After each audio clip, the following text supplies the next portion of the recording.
Meus amigos, meus irmãos, o Centro Espiritual Universalista, o céu da LBV, unifica neste final de ciclo todos os ensinamentos de Jesus em espírito e verdade, mas à luz do novo mandamento. Nenhum sectarismo, nenhum ecletismo, nenhum hibridismo, porque a verdade não é híbrida, não é sincrética, não é eclética, não é sectária. A doutrina do céu é exatamente a doutrina do Cristo de Deus, acima de todas as perversidades geradas pelas religiões humanas, diletas filhas de Satanás ou do Anticristo.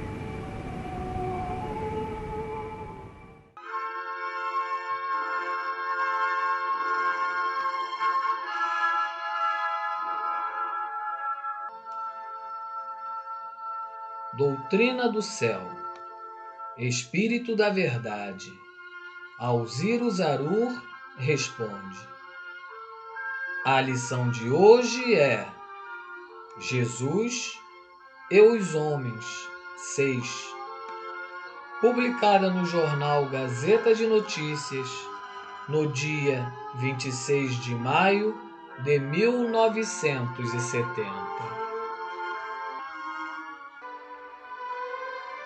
Disse o Espírito da Verdade: como admitir que Jesus, na qualidade de homem, o que significa dizer sujeito às necessidades da existência humana, tenha podido viver 40 dias e 40 noites no deserto, sem tomar alimento algum?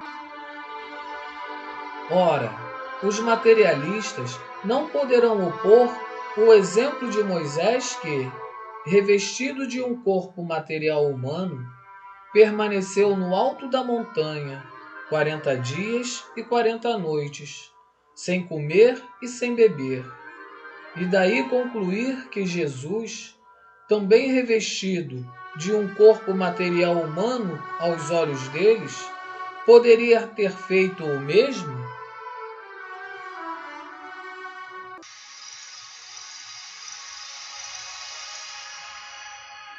Mantemos nossas palavras que acabeis de citar.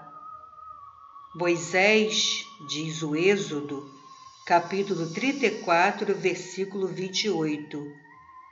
Passou 40 dias e 40 noites na montanha, e não comeu pão nem bebeu água durante todo esse tempo.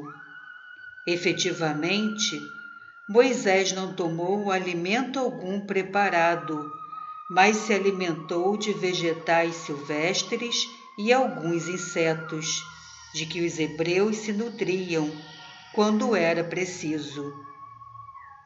Não esqueçais tampouco a sobriedade natural dos orientais, que de parcos alimentos necessitavam, como todos os habitantes dos climas quentes.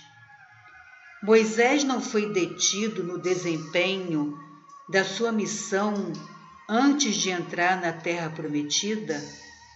Qualquer dos missionários espirituais, Moisés, Elias, João e tantos outros, teve missão semelhante à do Cristo, o ungido do Senhor? Com relação a Jesus, terão dito o mesmo que a respeito de Moisés? Não.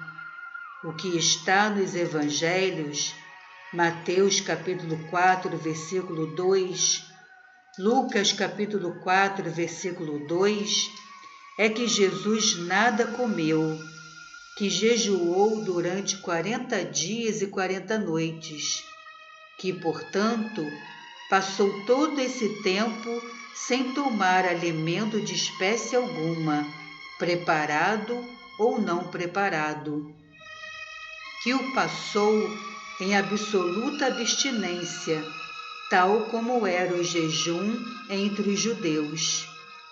Confrontados os textos, não há paridade entre um e outro caso, pelo que repetimos o que antes dissemos. Como admitir que Jesus, sendo homem, sujeito às enfermidades e necessidades da existência humana, tenha podido viver 40 dias e 40 noites no deserto sem tomar nenhum alimento, jejuando sem alimentação alguma, não semelhantemente a Moisés, que se alimentava de insetos e vegetais silvestres? É tempo de explicarmos por que foi indispensável essa encarnação especial de Jesus, tal como vos revelamos. Se admitis que Jesus era um espírito mais puro, mais perfeito que qualquer outro adstrito ao vosso planeta, se admitis que escolhido como guia da terra, antes de ser ela tirada do caos, isto é, da massa dos fluidos que lhe continham os germes, preciso era que tivesse supremacia sobre tudo e todos. Como podereis achar razoável que um espírito dessa magnitude suportasse o contato de matéria tão grosseira qual a do corpo humano, tal como compreendeis? Eis aí onde estaria o milagre, pois haveria uma subversão da ordem estabelecida por Deus desde toda a eternidade.